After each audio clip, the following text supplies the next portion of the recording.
కామారెడ్డి జిల్లా కేంద్రంలో స్థానికులు వినూత్నంగా నిరసన తెలిపారు. కొత్త బస్టాండ్ నుండి రైల్వే గేట్ వరకు వెళ్లే అశోక్ నగర్ రోడ్డు గుంతలమయంగా మారింది. దీంతో స్థానికులు ఎమ్మెల్యే అయిన కాటిపల్లి వెంకటరమణారెడ్డికి కలెక్టర్కు వినతి పత్రాలు అందించారు. ఎందుకీ స్పందించకపోవడంతో ఇక రోడ్లపై ఏర్పడిన గుంతల్లో వరి నాట్లు వేసి వినూత్నంగా నిరసన తెలిపారు.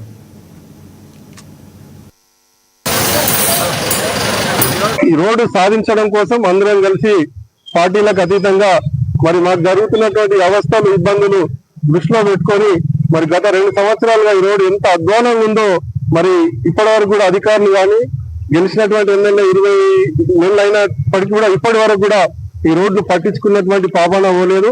గత 14 రోజుల ముందు మేము కలెక్టర్ గారికి ఈ గల్లీ వాసులు అందరం కలిసి మెమోరాండం ఇవ్వడం జరిగింది. ఆ రోజు జేసీ గారు ఉండే, కలెక్టర్ గారు లేకపోయిండే. ఇప్పటి వరకు కూడా 14 రోజుల నుంచి ఏ అధికారి కూడా వచ్చి ఇక్కడ పరిశీలించినటువంటి పాపన పోలేదు. ఇప్పటి వరకు మరి పరిశీలించలేదు. మరి ఈ రోడ్ అంటే ఇంత నిర్లక్ష్యమా? అశోక్ నగర్ కాలనీ వాసులు అంటే ఇంత నిర్లక్ష్యమా? ముఖ్యంగా కామారెడ్డి పట్టణానికి రైల్వే ట్రాక్ అక్కడ ఒక పట్టణం ఇక్కడ ఒక పట్టణం ఉంది. దీనికి 2 దారులు ఉన్నాయి. ఒకటి కమాన్ చౌరస్తా, ఇంకోటి అశోక్ నగర్ కాలనీ.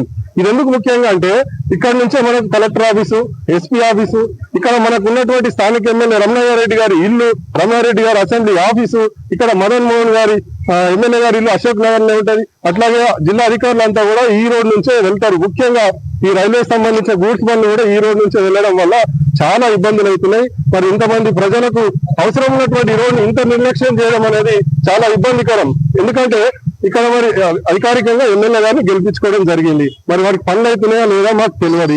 రాష్ట్రంలో మరి కాంగ్రెస్ పార్టీ ఉన్నది, ఇక్కడ ఇంకో కాంగ్రెస్ షాడో ఎమ్మెల్యే ఉన్నారు. మరి ఆ కాంగ్రెస్ పార్టీ వాళ్ళని స్పందించి రోడ్లు వేస్తారా లేదా తెలియదు.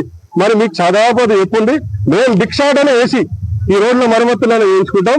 మాకు వెంటనే ఈ పబ్లిక్ యొక్క డిమాండ్ ఏంటంటే యుద్ధ